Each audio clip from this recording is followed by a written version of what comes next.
메이저리그 출신 최주만 선수가 오늘 울산 웨일즈의 홈구장인 문수야구장에서 입단 계약 및 입단식을 개최하면서 한국 프로야구에 발을 내딛었습니다. 메이저리그 생활을 마감하고 2027 신인 드래프트 참가를 목표로 하고 있는 최주만 선수는 울산 광시 시민구단 울산 웨이즈를 통해서 먼저 한국 프로야구를 경험하게 됐는데요. 2024 시즌 뉴욕 매치와 마이너리그 계약을 맺고 6월에 옵트아웃으로 FA가 됐고 이후 메이저리그 구단과 계약을 하지 않고 미국 생활을 마감했습니다. KBO 드래프트 참가를 위해서 병역 의무를 수행했고 2025년 5월 사회복무요원으로 입대했다가 8월 말 무릎 부상으로 조기 전역을 했습니다. 수술을 받았었죠, 이후에. 네, 그래서 KBO 해외파 규정에 따른 2년 유예 기간이 5월로 만료됨에 따라서 2027 신인 드래프트에 참가할 수 있고 또 웨일즈는 해외 진출 후 국내 프로야구단에 입단하지 않은 선수를 선발할 수 있다는 규정에 따라서 해외파 규정과 상관없이 최주만 선수를 영입할 수 있습니다. 이로써 최주만 선수 2027 신인 드래프트 참가는 거의 확정적입니다. 그러다 보니 다들 궁금해해요. 최주만 선수가 아마 9월에 이제 드래프트가 열릴 텐데 이 드래프트에 이름을 올리면 과연 몇 번째, 몇 라운드에 과연 지명이 될까 이거에 대한 궁금증이 굉장히 많았고 저도 취재를 했습니다. 하지만 두 분 의견을 먼저 좀 들어볼게요.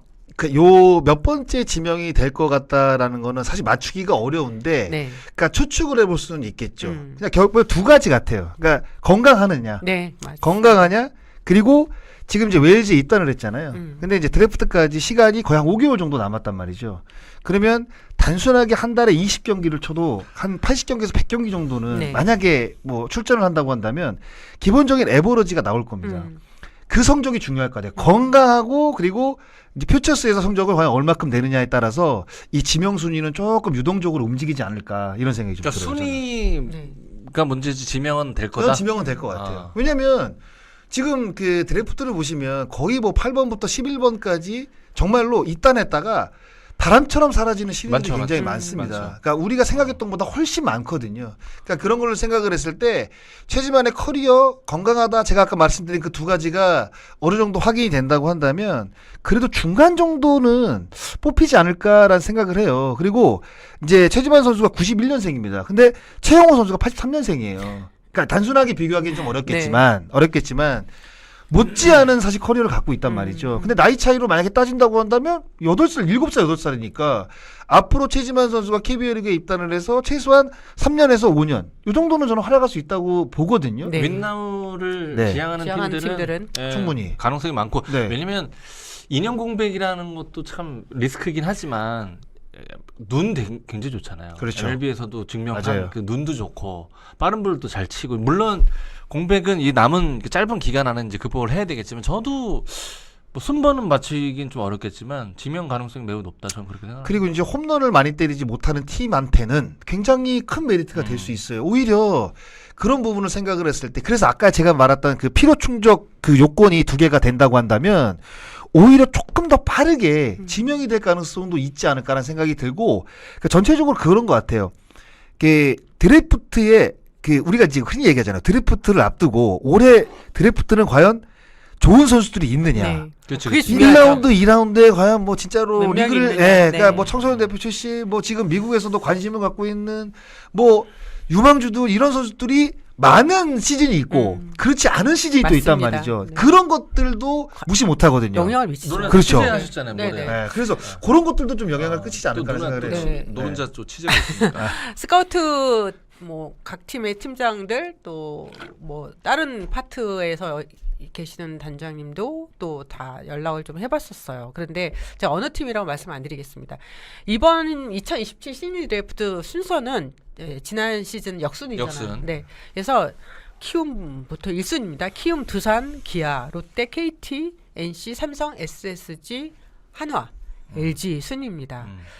스카우트에서는 다 똑같이 이구동성으로 즉시 전력감이고 또 다른 외국인 타자 한 명이 들어오는 거 당연하죠. 아니냐라고 이야기를 했습니다. 근데 이 모든 거의 전제 조건은 최주만 선수가 지금 당장 경기에는 못 나가고 아마 7월부터 실전에 투입이 되는 걸로 알고 있는데 이때가 되게 중요할 것 같아요. 한두 달 정도의 경기 감각을 어느 정도 보이느냐에 따라서 제가 들은 내용은 다 2라운드 전에는 다 지명이 된다. 왜냐하면 앞에서 아까 장성호 의원이 말한 것처럼 지금 그 신인들 고교 야구의 신인들 좋은 애가 없구나 별로. 빅3, 빅5가 있는데 아. 그중에서 어떤 선수가 외국으로 갈지 미국으로 갈지를 모르겠는 거예요.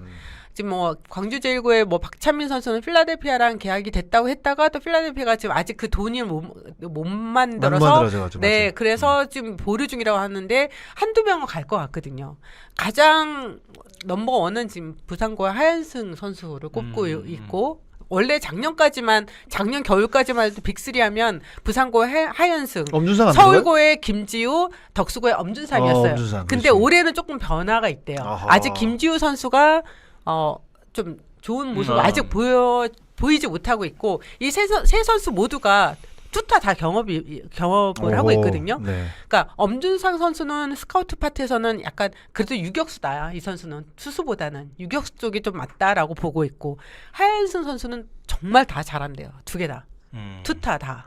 예, 그래서 정말 이 하현승에 대한 관심은 굉장히 클 것 같다라고 저는 이제 그렇게 들었는데 그런 상황에서 빅3, 빅5가 빠지면 그러면 이제 1라운드에 뒤에 있는 순위에 있는 그 팀들은 과연 체주만을 가만히 놓고 지켜볼까라고 보는 거예요. 스카우트에서는.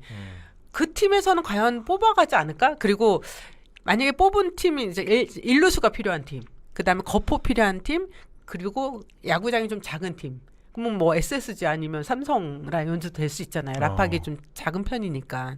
그래서 저는 이제 처음에는 아까 경기 경험이 그래도 2년 이상은 쉬었고 수술도 받은 선수고 나이도 있고 이래서 좀 어렵지 않을까 뒤로 가지 않을까 했는데 대부분은 다 1라운드 아니면 2라운드 앞에 상위 순위에서는 1라운드에도? 네 1라운드 뒤에서 뽑힐 수 있다. 그래서 제가 또 어떤 얘기를 했냐면요. 아니 그러면 고교 선수 중에서 정말 되게 좋은 어떤 자원을 그걸 놓치고 1라운드에서 최주만 선수를 뽑는다고요. 그러니까 충분히 가능하죠. 왜냐하면 정말 윈나우나 이 좀 팀 성적이 중요한 팀은 최주만 어떻게 놓쳐요. 이렇게 좋은 외국인 타자 한 명이 들어오는 거나 마찬가지인데 나머지 2라운드에서 뽑으면 된다고 생각하는 거죠.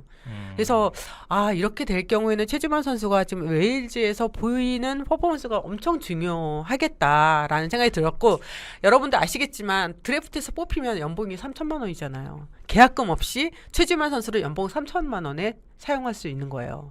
그러니까 이 기회를 놓치지 않을 거다. 네. 근데 지금 이 정도의 내용이 나왔다고 한다면 그냥 무조건 1라운드 같은데요? 그러니까요. 제가 봤을 때는. 네. 네. 근데 관건은 결국 무릎이 아닐까요? 네. 무릎이 좀 아마 수비에 대한 뭐 본인 생각도 인터뷰에서 한 것 같은데 글쎄요 무릎이 어느 정도로 회복이 회복이 되느냐. 중요하죠. 뭐 치는 거와 수비는 어느 영향인지 잘 모르겠지만 무릎이 가장 관건인 것 같습니다. 네. 근데 뭐 무릎 수술도 이제 바로 제대하고 좀 했으니까 거의 이제 앞으로 지금 한 8개월 정도 된 것 같은데 그러면 제가 봤을 때 무릎 이슈는 그렇게 큰 그래요? 이슈는 안 될 것 같아요. 스윙할 때? 네, 제가 봤을 때는. 네, 왜냐면 뭐 십자인대가 끊어져도 우리가 1년이면 거의 복귀가 되잖아요. 네. 근데 그것도 아니란 말이죠. 네. 그러면 뭐 수술을 했다고는 하지만 굉장히 회복 속도가 빠른 어떤 그 수술 부위일 거란 말이죠. 그러면 제가 봤을 때 타격이라든가 뛰는 데 있어서 크게 지장을 받지 않는다고 한다면 저는 무조건 1라운드 같은데 지금 네. 얘기 들어보니까. 네. 네. 그러면서 스카우트 파트에서는 지금 최주만 선수가 울산 웨일즈 입단하는 걸 너무 좋은 선택이라고 봤어요. 네. 실전을 감각을 끌어올리는 데 있어서 더할 나위 없는 아주 최고의 선택이었다라고 이야기를 했습니다. 최주만 선수로 인해서 2027 KBO 신인 드래프트는 더 뜨거울 것 같습니다. 진짜 관심 대상이네요. 그러니까요. 그리고 약간 오묘해요, 저는요. 그 고교 선수들 사이에 최주만이라는 이름이 있다는 게 되게 오묘하다는 생각이 듭니다. 네. 와. 근데 그러니까 이게 만약에 최지만 선수를 잡은 팀은 그 1루가 최근에 이제 외국인 선수들이 많잖아요. 네. 그러니까 최지만을 1루로 기용을 하고 다른 약점인 포지션에 외국인 타자를 뽑을 수 그렇죠. 있다는 외야수로 그런 장점들이 뽑을 수도 분명히 있고. 있거든요. 그러니까 그런 거를 생각을 했을 때 와 상당히 큰 메리트를 최지만 선수를 갖고 가는 팀은 같지 않을까라는 생각이 드는데요. 네. 예.